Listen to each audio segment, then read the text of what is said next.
Good morning, everyone. Myself, Dr. Sarita Bang, and as you all know, we are doing the play A Doll's House by Henrik Ibsen. We have already done 4 videos on this play, and we are continuing it. And in the last video, I had stopped with the point where Mrs. Linde comes to know about the fact that Nora had spent all the £2,250 to save Helmer's life all by herself and did not take any help from her father. Nora, yes, that is what Torvald and all others think, but Mrs. Linde, but Nora, Papa didn't give us a shilling. It was I who got the money, that is. Mrs. Linde, you, all that large sum? Nora, £250. What do you think of that? Mrs. Linde, but Nora, how could you possibly do it? Did you win a prize in the lottery? Nora, contemptuously. In the lottery? There would have been no credit in that.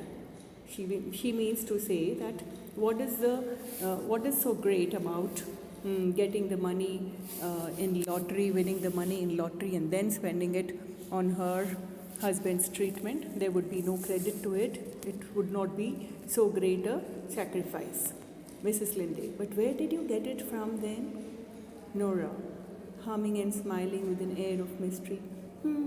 Ha ha, tra-la-la. Mrs. Linde, because you couldn't have borrowed it. Nora, couldn't I? Why not? Remember, Helmer says that borrowing is not allowed in their house. Mrs. Linde, no, a wife cannot borrow without her husband's consent. Nora, tossing her head. Oh, if it's a wife who has head for business, a wife who has the wit to be a little bit clever, she means to say that if a wife knows when to use her mind and think that what is her priority, saving her husband's life is important or just following the sham rules of the society is important. For her, saving her husband's life is more important, and she does not bother if she has to borrow money for that. For her, love for her husband, saving his life is more important. Mrs. Linde, I don't understand it at all, Nora. Nora, there is no need you should. I never said I had borrowed the money. I may have got it some other way. Lies back on the sofa. Perhaps I got it from some other admirer. When anyone is as attractive as I am, Mrs. Linde, you are a mad creature. Nora, now you know you're full of curiosity, Christine.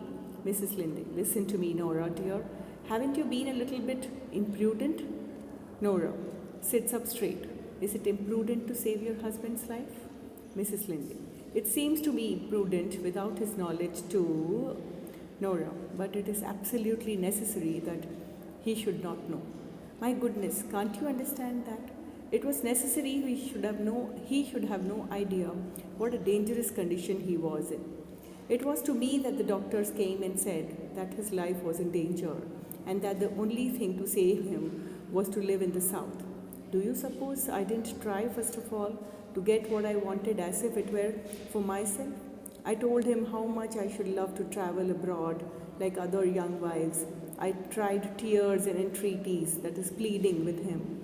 I told him that he ought to remember the condition I was in, that is, she was pregnant, and that he ought to be kind and indulgent to me.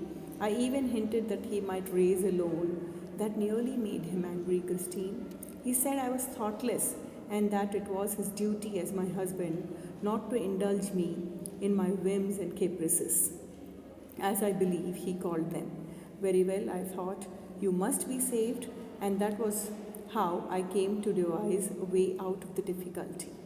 So in this passage, in this dialogue, we see how much Nora loves her husband, and she goes out of the way and she makes all kinds of sacrifices to save his life, and that too without making him realize that she is doing him a favor, because she loves him wholeheartedly, not like her husband, who is a hypocrite and whose true colors you will soon see in the play.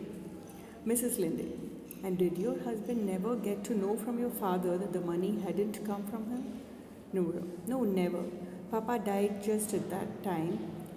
I had meant to let him into the secret and beg him never to reveal it, but he was so ill then. Alas, there never was any need to tell him. She means to say that he died before that, and she is happy that she did not have to tell him this kind of a secret. It would have made him sad. Mrs. Linde: and since then you have never told your secret to your husband? Good heavens, not. No. How could you think so?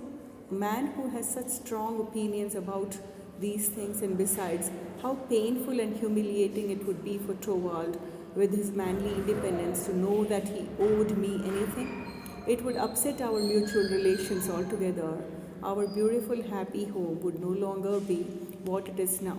She means to say that a wife should always be dependent upon her husband, not the other way round. And if it is the other way round, Torvald or any man or any husband would lose his confidence, because he wants to be the protector, he wants to be the breadwinner, he wants to be the master of the house.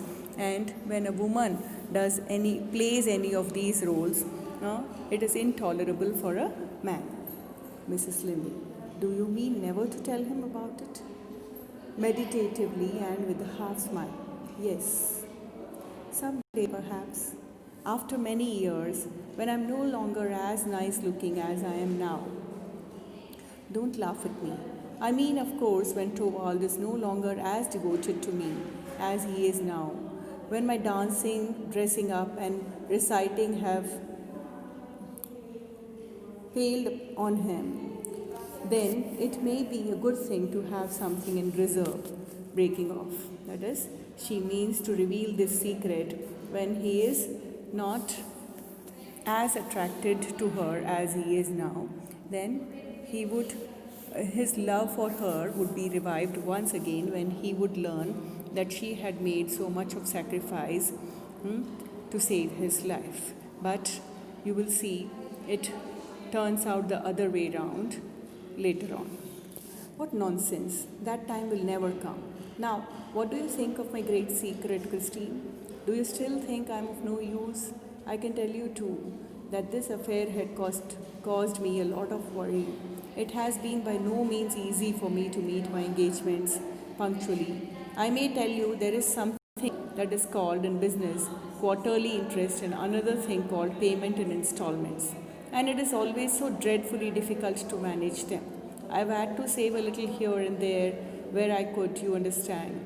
I have not been able to put aside much from my housekeeping money, for Torvald must have a good table.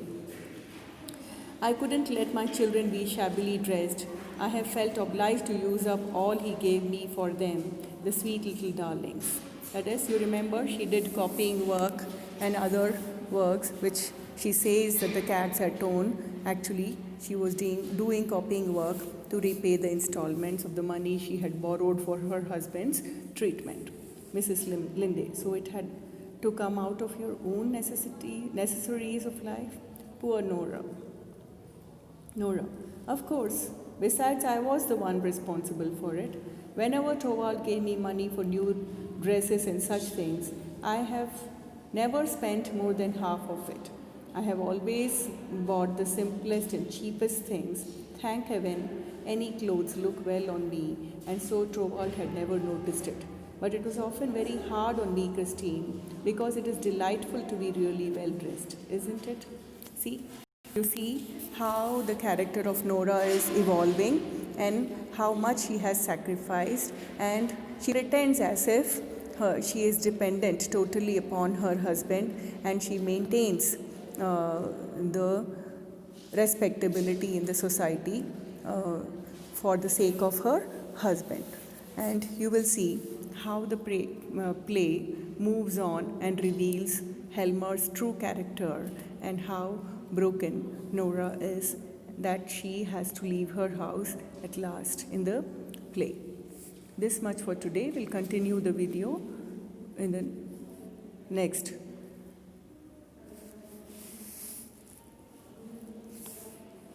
Till then, thank you.